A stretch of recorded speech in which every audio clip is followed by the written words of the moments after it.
सभी को नमस्कार दोस्तों। आज मैं आपके सामने लाया हूँ राजस्थान पुलिस के जो भाग ब भारत के सामान्य ज्ञान विज्ञान व करंट अफेयर से संबंधित जिसमें 30 क्वेश्चन आते हैं। वो 30 महत्वपूर्ण प्रश्न जो परीक्षा की दृष्टि से इम्पोर्टेंट हैं आज हम डिस्कस करेंगे और उनमें से लगभग 2-3 प्रश्न परीक्षा में आने की पूरी संभावनाएं रहेंगी। तो ये राजस्थान पुलिस की दृष्टि से है, पार्ट बी की दृष्टि से है। तो चलिए चलते हैं, डिस्कस करते हैं हम 30 प्रश्नों को। तो पहला प्रश्न है भारत ने अपना पहला ओलंपिक हॉकी स्वर्ण पदक कब जीता? तो 1928 1928 में भारत ने अपना पहला ओलंपिक हॉकी पदक जीता, यानी आज से लगभग 91 ईयर्स पहले, 91 साल पहले। तो अगला है होफमैन कप किस खेल से संबंधित है? तो टेनिस से संबंधित है। होफमैन कप और टेनिस से संबंधित है। तो दूसरे का सही उत्तर सी हो गया। अगला है बुक से संबंधित है कुमार संभव महाकाव्य किस कवि ने लिखा? कुमार संभव महाकाव्य किस कवि ने लिखा? तो कालिदास, जो भारत के शेक्सपियर के नाम से प्रसिद्ध हैं कालिदास, वो कुमार संभव महाकाव्य के लेखक थे। दाब का मात्रक क्या है? तो दाब का मात्रक है पास्कल। पास्कल दाब का मात्रक है। तो जिससे दाब नापा जाता है वो दाब का उसे मात्रक कहते हैं, और ये दाब का मात्रक है पास्कल। पहली महिला ओलंपिक चैंपियन कौन है? तो शॉर्लेट कूपर पहली महिला ओलंपिक चैंपियन है। इसके साथ ऑप्शन दिए हुए Helen Jackson, Grace Morton, Serena Williams. तो इसमें सही उत्तर है शॉर्लेट कूपर। निम्नलिखित में कौन सा अंतर्राष्ट्रीय टेनिस टूर्नामेंट ग्रास कोर्ट पर, यानी उसमें ग्राउंड में घास होता है, वो ग्रास कोर्ट कहते हैं उसको। तो इसमें Australian open, French open, Wimbledon open, US open. तो इसका सही उत्तर है 3 नंबर, विंबलडन ओपन। अगला प्रश्न है हाफलोंग झील कहाँ है? हाफलोंग झील, तो हाफलोंग असम में स्थान का नाम भी है और उसी जगह ये झील स्थित है, हाफलोंग झील असम में। तो असम डिस्ट्रिक्ट में, जो भारत का north east state, north side में है, नॉर्थ ईस्ट में पड़ता है असम। तो असम राज्य में हाफलोंग झील है। अगला प्रश्न है मलावी की राजधानी कौन सी है? मलावी की राजधानी, तो लिलोंगवे है, वो मलावी की राजधानी है। 9वां प्रश्न है उड़ीसा में आए चक्रवात का नाम क्या था? जो उड़ीसा में अभी पिछले दिनों चक्रवात आया था, काफ़ी उसने तबाही मचाई थी। तो उस चक्रवात का नाम था फनी या फनी। जो अभी पूछा जा सकता है कि हाल ही में जो उड़ीसा में जो चक्रवात आया था उसका क्या नाम है? तो उसका नाम था फनी। 10वां प्रश्न है गोपी थोनाकल निम्नलिखित में से किस खेल से संबंधित हैं? तो गोपी थोनाकल जो खिलाड़ी हैं वो मैराथन से संबंधित थे। गोपी थोनाकल है वो मैराथन से संबंधित है। चलिए 11वां प्रश्न चलते हैं। निम्नलिखित में से कौन सा शास्त्रीय नृत्य नहीं है? तो बिहू शास्त्रीय नृत्य नहीं है। तो ये बिहू क्या है? असम का लोक नृत्य है, और कुचिपुड़ी है, ओडिसी है, भरतनाट्यम, ये है शास्त्रीय नृत्य।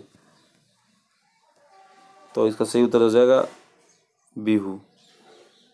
अगला प्रश्न है इंग्लैंड में ओवल स्टेडियम किससे जुड़ा हुआ है?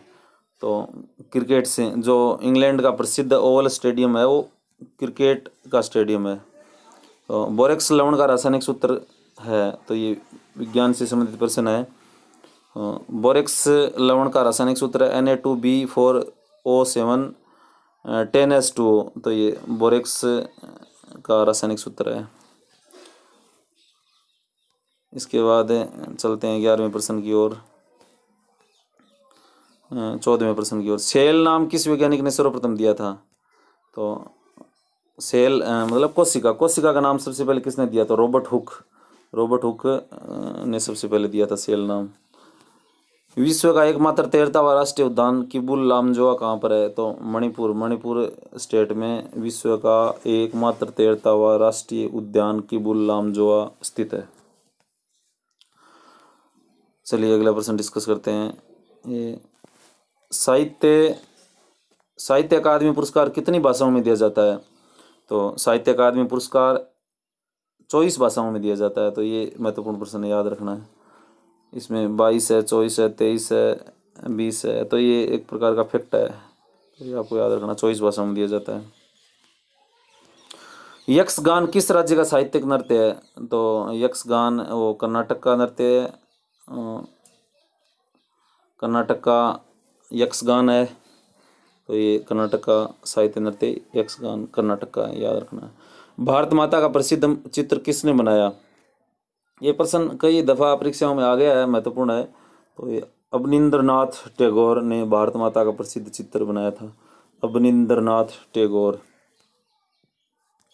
अगला प्रश्न है 19वां प्रश्न, बंच ऑफ ओल्ड लेटर्स के लेखक कौन है? तो जवाहरलाल नेहरू ने लेटर लिखा बंच ऑफ ओल्ड लेटर्स के लेखक कौन थे? भारत के प्रथम प्रधानमंत्री जवाहरलाल नेहरू।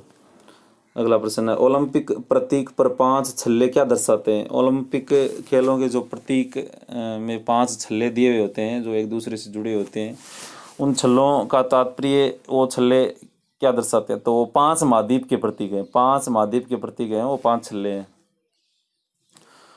हाल ही में किन यूरोपीय राष्ट्रों ने मई 2019 में जलवायु आपातकाल लागू किया? तो ब्रिटेन और आयरलैंड। ब्रिटेन और आयरलैंड ने बढ़ते हुए पर्यावरण प्रदूषण के कारण जलवायु आपातकाल घोषित किया है, ब्रिटेन और आयरलैंड। ये महत्वपूर्ण प्रश्न है, आमतौर पर ऐसा नहीं होता है। भारत में हरित क्रांति के जनक कौन थे? तो भारत में हरित क्रांति के जनक MS स्वामीनाथन थे। भारत में हरित क्रांति के जनक MS स्वामीनाथन।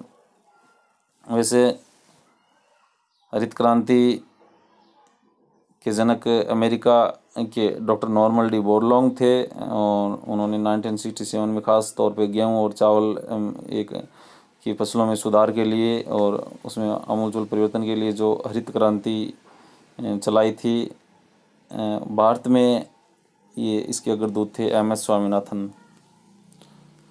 तुर्गापन बिजली परियोजना भारत के किस राज्य में स्थित है? तो पश्चिम बंगाल। बंगाल में तुर्गापन बिजली परियोजना भारत स्थित है, बंगाल में। तो इसका सही उत्तर क्या होगा? बंगाल। ध्वनि का तात्व किस पर निर्भर करता है? तो ध्वनि का जो तात्व है वो आवृत्ति पर निर्भर करता है, और आवृत्ति का मात्रक हर्ट्ज, ये याद रखना है। ये 25वां प्रश्न है, अश्रु गैस क्या है? अश्रु गैस में अमोनिया होती है, अमोनिया गैस ही अश्रु गैस के नाम से जानी जाती है। अगला प्रश्न है, हाल ही में किस पूर्व प्रधानमंत्री की स्मृति में 100 रुपये का सिक्का जारी किया गया? ये भी काफ़ी इंपॉर्टेंट प्रश्न है। तो अभी हाल ही में माननीय दिवंगत अटल बिहारी वाजपेयी, जो भारत के प्रधानमंत्री 3 बार रहे हैं, उनकी स्मृति में, उनकी याददाश्ती में 100 रुपये का सिक्का केंद्र सरकार द्वारा जारी किया गया। केंद्र सरकार नहीं, सॉरी, RBI द्वारा।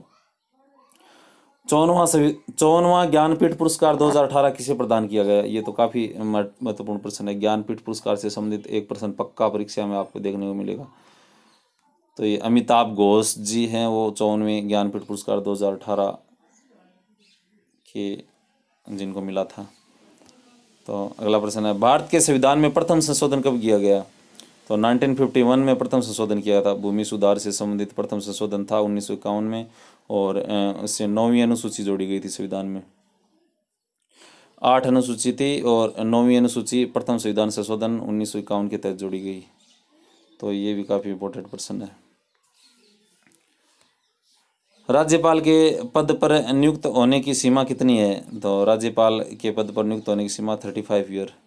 राज्यपाल के पद पर नियुक्त होने की सीमा है 35 वर्ष। और पंचायती राज में चुनाव लड़ने के लिए 21 वर्ष, और लोकसभा और विधानसभा में सदस्य बनने के लिए MLA एंड MP 25 वर्ष, और राज्यसभा और राज्यों की विधान परिषद में सदस्य के लिए 30 वर्ष, और राष्ट्रपति के लिए 35 वर्ष।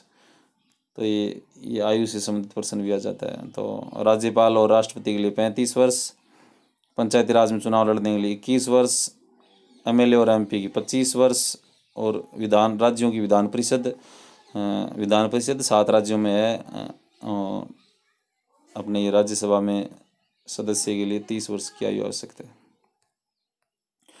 30वां प्रश्न है, हंटर कमीशन की रिपोर्ट में किसके विकास पर विशेष बल दिया गया है? तो अंतर कमीशन की रिपोर्ट में प्राथमिक शिक्षा पर विशेष ध्यान दिया गया था। प्राथमिक शिक्षा, अंतर कमीशन में कहा था कि प्राथमिक शिक्षा बच्चे को अपनी मातृभाषा में देनी चाहिए और सभी को सर्वसुलभ होनी चाहिए। तो सबसे पहले अंतर कमीशन में बात सामने आई। तो ये आज के 33 प्रश्न। तो कमेंट करके बताना कि आपको 30 प्रश्न कैसे लगे।